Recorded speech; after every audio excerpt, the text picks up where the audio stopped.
What's happening? You got the Retro Game Hippie coming at you again today with yet another pickup video of items that I've gotten the last few weeks, whether it's a garage sale, thrift store, or Facebook Marketplace. First up, we're going to hit my local thrift store, which is just a Goodwill.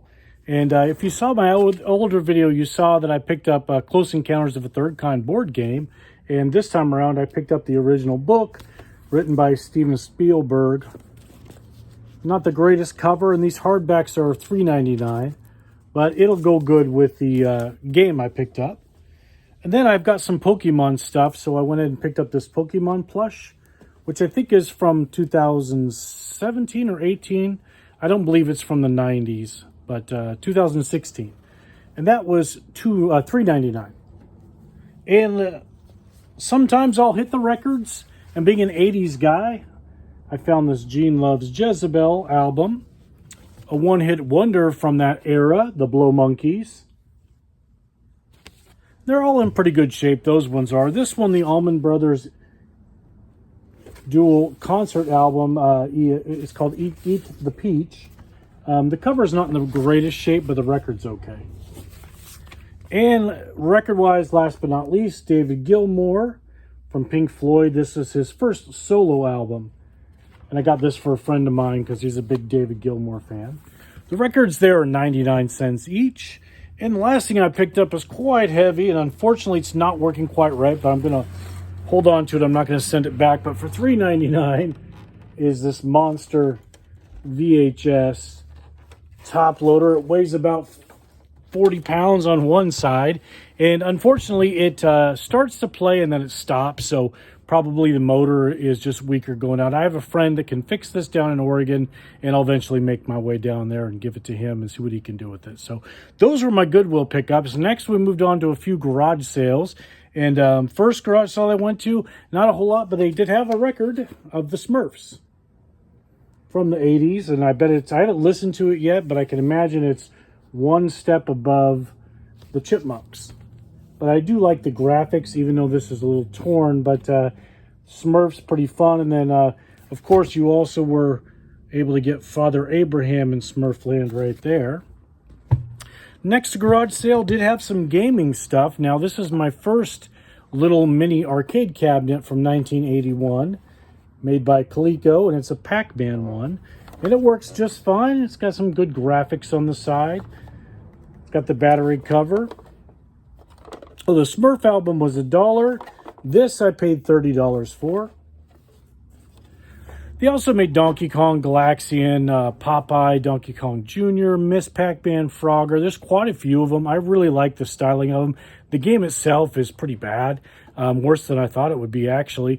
But I really like the graphics and the style, and I know I can play around with those somehow. But definitely a fun little pickup. And then the last garage sale pickup we got was some Wii stuff for $40. We got a bunch of Madden Wii games, Wii Fit, Wii Sports Resort, and a boxed Wii in good condition, boxed white Wii, and the Fit board, which I don't plan on using, but we'll keep it all together. So for $40, even though Wii is not my thing, that's definitely good trade value or resale value, or even GameStop trade value. GameStop pays pretty well, but I never go to those. And last but not least, this was Facebook Marketplace, a system, once again, that I didn't have, and boy, is it big. It even comes with its own handle. Pretty beat up box, but as you can see, it is the Atari 5200, which is probably really hard for me to get all of that in the camera shop the way I have everything set up.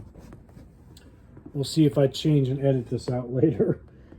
But that thing is a monster. It came with Galaxian, Pac-Man, Breakout, and Centipede for $100. And then for $30 more, I went ahead and picked up Questron 2 complete in box, which is the real first RPG game that I think I ever played before.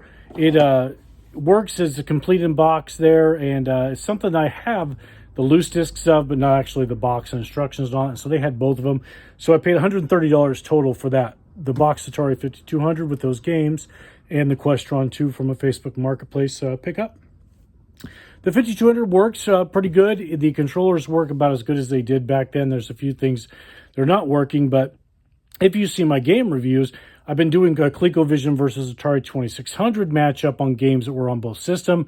I've since completed that. Now I can move on to the 5200 versus ColecoVision, which is more in style with what ColecoVision would have been competing with at that time, would be the 5200. So I'll have to build up my collection of games for that so I can compare those two systems. I'd never owned one of these before. I don't think I've ever even played one of these before. So this is yet another system that I never had, like the 7800, the Intellivision 2, that I've recently picked up here that I never had before. So I'm really excited to check that out. So those are some of my pickups from Goodwills and garage sales and Facebook Marketplace. You got the Retro Gaming Hippie. Remember, I don't buy nostalgia because I am nostalgia.